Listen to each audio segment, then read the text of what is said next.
Hey everybody, it's Eric from EPAutos.com, your libertarian car guy, and this is installment 13 of the Coon Man Diaries, also known as Live from Corona Country.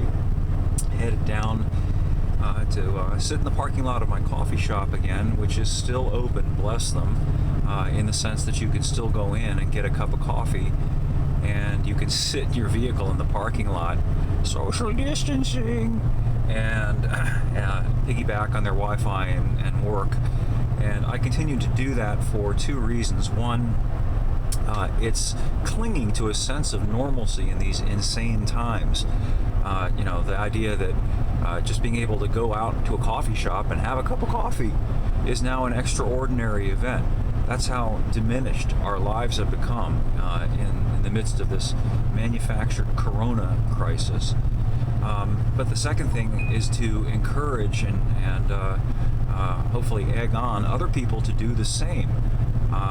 If they're not terrified of getting corona, and I see no reason to be terrified of getting corona. I'm not an idiot. I'm a lot of things, but I'm not a stupid man. And if I felt that the risk of getting corona or transmitting corona were high, I would stay home without being told to. Because I'm not an idiot. It's the same reason that I don't smoke while I put gas in my car, and I think most people are the same. At any rate, it brings up the question of free association, and that's become one of the forgotten rights that Americans seem to have forgotten. You hear a lot of talk about the Second Amendment, the First Amendment, and even the Fourth Amendment, though not so much. However, I think that the freedom to associate is one of the most profound rights that we used to have. And all it means is that you're free to associate and also not to associate. So if you want to see somebody, if you want to do business with somebody, that is entirely your right, and they have every right to see and do business with you if that is their free choice. No one else has the right to intervene and interfere with the decision of free men and women to freely associate or not. That, however, was vitiated more than 50 years ago under the auspices of so-called civil rights. And in doing so, it destroyed the very concept of civil rights, because there's nothing less civil than deciding, look, I don't particularly want to do business with you, and the reasons are irrelevant. I just don't want to do business with you. I'm sorry if that hurts your feelings. I'm sorry if you think I'm a racist or whatever you think I am. You don't have a right to force me to do business with you. That's a really vile and vicious idea, because it's essentially a form of slavery. It's a manifestation of it, which is to say that the person who is asserting it claims they have a right over you, an ownership right over you, to compel you to do business with them or to associate with them.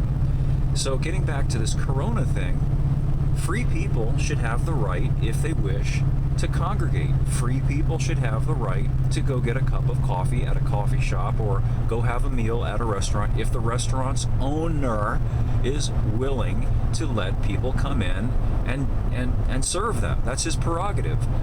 There is no legitimate right of government, which is just other people. Always bear that in mind, because it's true. I harp on it because it's important. Government isn't the great and powerful Oz. It's just other people with badges, titles, and of course guns backing them up. So these other people have no right to tell you that you can't associate with other people, period.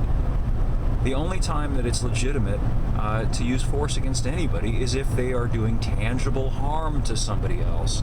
This idea that, oh, you might spread the virus, is of a piece with, oh, if you exceed the speed limit, you might hurt somebody. It is a hypothetical. And this oily hypothetical has been used in so many ways now to justify the imposition of this, I mean, let's call it what it is. We live in a police state now. We live in a police state that's at least as severe, and in many ways more severe, than the police state in the Soviet Union in the 60s and 70s, when the government had absolute total control over everything, and you did what you were told, and that was it. How are we different from the Soviet Union? At any rate, I think it's an evil and illegitimate concept. I think if people fear this virus, they're concerned about getting sick, then by all means, they should stay home. They should avoid contact with and situations that potentially might get them sick. That's not only reasonable, it's their right. But they absolutely do not have the right to shut down the world on the basis of their fear of what might happen. That's simply outrageous. If they could establish definitively that my going out somehow imposes a harm on others, that would be a different matter. But it's purely speculative, just like this speculative hypothesized, if I go 65 and a 55, I might have an accident, I might hurt somebody, notwithstanding the fact that I've been doing it for decades and have never hurt a soul. So anyway, I've got a big article about this over at epautos.com, the web's best libertarian gearhead site, that digs into it at some greater depth. I hope you'll stop by, have a read, and post your thoughts about this. And if you think I'm right, then please go out and freely associate. Don't give in to this hysteria, which is reducing our lives to mere existence. And that's a whole nother rant about whether it's worth just clinging to existence rather than going out and living life, and risks be damned, or at least risks be ours to weigh, consider, and accept. So thanks again. We'll catch up with you soon.